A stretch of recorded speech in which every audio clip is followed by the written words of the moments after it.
Hey, what's up everyone? This is your host of the Startup Junkie, AJ, and today I'm answering your questions. But I'm not doing it from the studio. I'm actually doing it from my home because, as you know, we're all on quote-unquote lockdown. So, with that said, I gotta warn you, okay?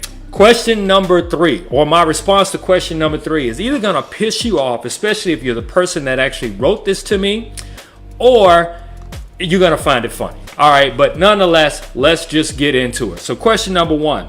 Hey AJ, what's up? Startup Junkie, absolutely love it. I share the videos with my friends and I listen to the podcast. Thank you very much. All right, so I own a private school.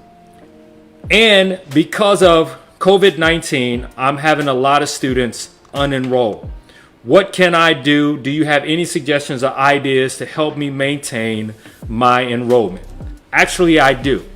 Based on other things that you wrote in the email, I can tell you 100% you need to really digitize a lot of your curriculum and put your curriculum online. And how you do that is with an LMS, a learning management system. Now, there are a bunch of LMSs out there that are free, okay, such as Moodle. However, when you use a free LMS, what tends to happen is you don't have the customer support. Is overly complicated because it is what most of them are, open API, and there's no one there to actually walk you through the process of actually converting the stuff that's being taught in the classroom to put it online. And just think about it like this: how are most colleges right now maintaining their enrollment? Basically, all they're doing is shifting their students from the classroom to online. So if you think about basically purchasing an LMS, you can actually help your staff teach everything online during this time. Also, the benefit of that is not only can you take the actual curriculum and put it online, but you can also have the actual teachers in your classroom actually video conference with the students, and that way you should be able to maintain your enrollment. At the very least, you should be able to continue to educate students and keep the tuition. So I hope that answers your question. On to question number 2. Hey, what's up AJ? Love this show, Startup Junkie. All my friends, I try to share it with them and tell them about it. Love the podcast. Thanks again for loving the podcast, which, by the way, we're on iTunes, iHeart Media, Spotify, as well as TuneIn. All right, so question reads, hey, look, after being laid off, I'm really thinking about starting a business. Help, what should I do? All right, right now is the perfect time.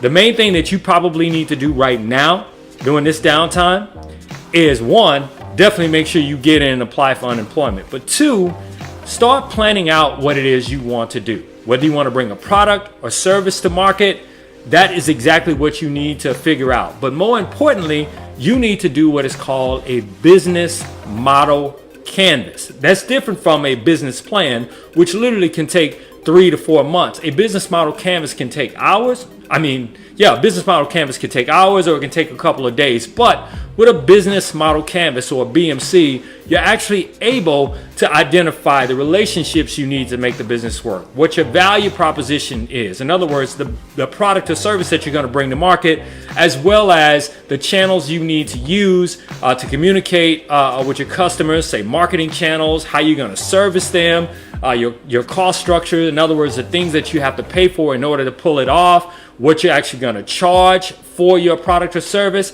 So Google business model canvas and you should see a template come up. Download that template and just start filling it out. And that is the perfect way to really get started on building a business, by simply planning it out. And by the way, a lot of big companies now do this, okay? Whenever they think about bringing a new product or service to market, they do a BMC, as opposed to having their employees who are entrepreneurs, an entrepreneur with inside of a company, actually do a whole long drawn out business plan. So BMC. Now, question number 3. AJ, who in the, and I'm reading it just as it's written. AJ, who in the made you an expert at anything? Well, dear sir, because it is a guy, No one made me an expert at anything. All I do is share my information with you, things that I've learned over my 25 plus years of working in corporate America, as well as an entrepreneur, running an agency, working and doing marketing campaigns for such companies as Apple's, Wrigley, Sony, all of that, okay? And the last thing that I'm going to say is to go yourself, okay? So if that pisses you off, I'm sorry. But the truth of the matter is, entrepreneurs listen to this show simply because they need insight and they love sharing ideas. And I share ideas with them. And trust me, a lot of times in the comment section, people share ideas with me, and I am able to actually act on their information because I don't know it all, and I don't claim to be an expert at anything, but I can bet you one thing. I bet we're doing more than you are right now. So go all right. So anyway, thanks everyone for checking out this segment where I answered your questions live. Please be sure to check us out on all our social channels because we multi-stream on Facebook and YouTube.